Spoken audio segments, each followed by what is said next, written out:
Hi there, I'm back again for the other part of part two.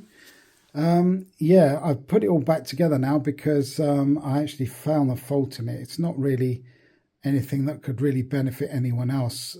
Basically, somebody had been in there butchering around with it a bit, and it had no plus 15 volt rail.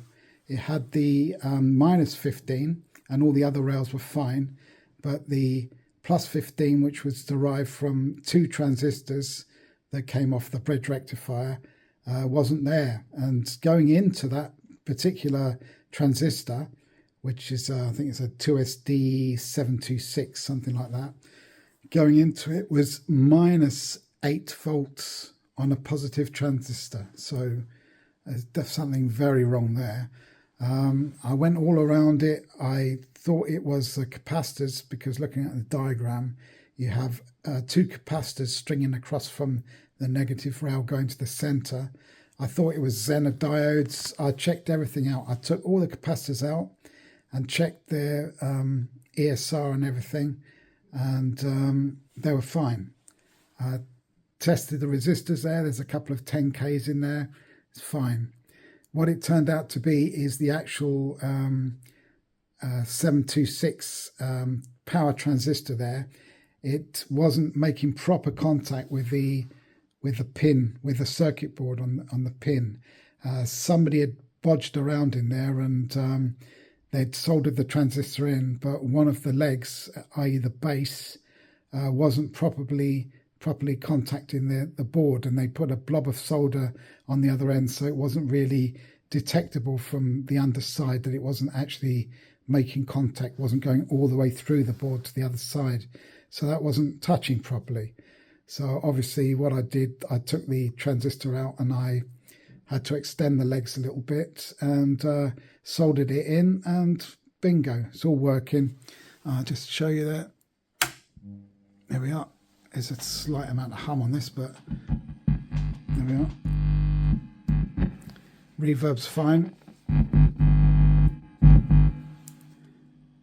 Both channels working fine. So that's that sorted out. Thank you very much for watching. Please like and subscribe.